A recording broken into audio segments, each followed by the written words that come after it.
Hello friends, मी दीक्षिता Rodrigues, counselling psychologist.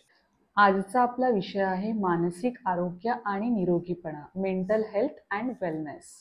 मानसिक आरोग्य आणि शारीरिक आरोग्य हे दोन्ही एकमेकांशी निगडीत असतात. एका नाण्याच्या दोन बाजू म्हणता येतील आणि दोन्ही सारख्याच महत्त्वाच्या असतात. शारीरिक आरोग्य व्यवस्थित ठेवण्यासाठी आपण भरपूर अशा गोष्टी करतो.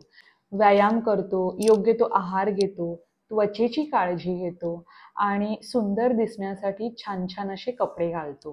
काही दुखापत किंवा अपघात झाल्यास आपण वेळीच डॉक्टरांकडे जाऊन योग्य तो औषधोपचार देखील घेतो. त्याचप्रमाणे आपलं मानसिक आरोग्य देखील तितकंच महत्त्वाचं आहे. मानसिक आरोग्य जोपासण्यासाठी सर्वात प्रथम आपले विचार हे हेल्दी आणि पॉझिटिव्ह असायला हवे.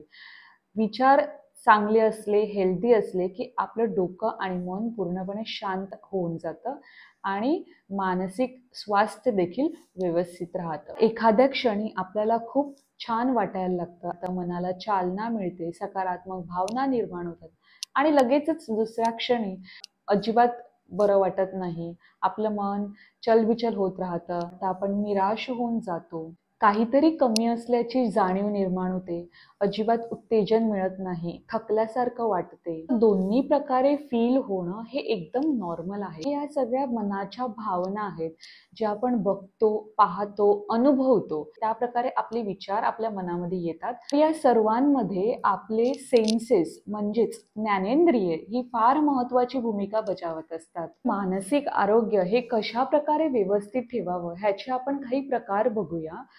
फीलिंग्स, भावना, एखाद्या व्यक्तीविषयी, परिस्थितीविषयी आणि कार्याविषयी आपल्या मनामध्ये कशा प्रकारची भावना निर्माण होते यावर आपलं मानसिक आरोग्य हे अवलंबून असते. हे इंटरॅक्शन विथ पीपल, लोकांशी संवाद, आपण इतरांशी कशा प्रकारे बोलतो आणि काय बोलतो हे फार महत्त्वाचं आहे.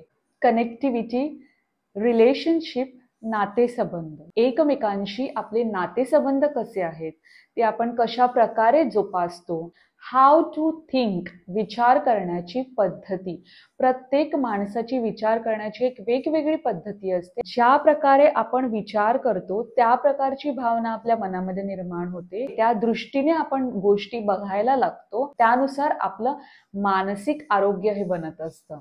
बघण्याचा दृष्टिकोन, एखाद्या परिस्थितीमध्ये, एखाद्या कार्यामध्ये किंवा इतरांकडे आपल्या बघण्याचा जो दृष्टिकोन आहे ह्याचा परिणाम देखील आपल्या मानसिक आरोग्यावर होत असतो. जेव्हा आपल्या समजण्याच्या पलीकडे किंवा आपल्या शक्ती पलीकडे एखादी जबाबदारी आपल्यावर येते आणि त्यावेळी आपल्याला आपले मानसिक आरोग्य धोक्यात आल्यासारखं वाटते, त्यालाच आपण मानसिक आरोग्याविषयीचे संकट किंवा मेंटल हेल्थ क्रायसिस असं म्हणतो. आपल्या मानसिक आरोग्यावर जेव्हा संकट येतं, आरोग्य कसं ठेवावं हे आपल्याला समजत नाही, त्यावेळी आपण फार गोंधळून जातो. तर त्यावर आपण थोडंसं लक्ष देऊया. हे सकारात्मकता, पॉझिटिव्हिटी, जितकं शक्य होईल तितकं पॉझिटिव्हिटी आपल्या बघण्याला, विचारांमध्ये आणि आपल्या ऐकण्यामध्ये घेऊन येऊया. मेडिटेशन, ध्यान लावणं, हे प्रेयरद्वारे देखील करू शकतो. एकाग्र, शांत चित्त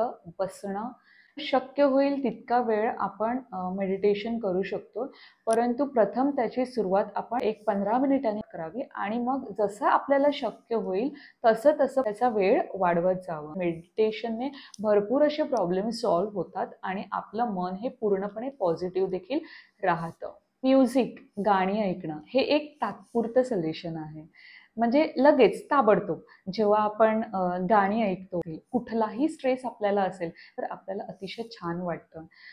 मन मोकळं करणं, शेअरिंग, जेव्हा आपण आपलं मन मोकळं करतो आणि इतरांशी गोष्टी शेअर करतो तेव्हा बघा आपल्याला फार छान वाटायला लागतं. मन मोकळं केल्यामुळे एक प्रकारचा स्ट्रेस कमी होऊन जातो आणि आपल्याला एकदम हलकं वाटायला लागतं. एक्सेप्टन्स, स्वीकार करा. एक परिस्थितीचा स्वीकार करायला शिका.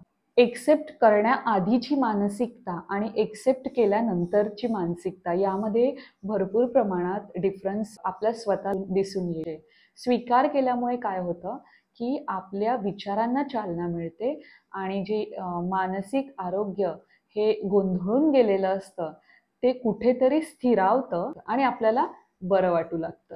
जेव्हा आपण एखाद्या जबाबदारीचा स्वीकार करतो त्यावेळी आपल्याला प्रेरणा मिळत जाते, मोटिवेशन मिळतं आणि मानसिक आरोग्य देखील हेल्दी राहतं. लक्षात ठेवा, शारीरिक निरोगीपणा जितका महत्वाचा आहे तितकाच मानसिक निरोगीपणा देखील महत्वाचा आहे बरं का.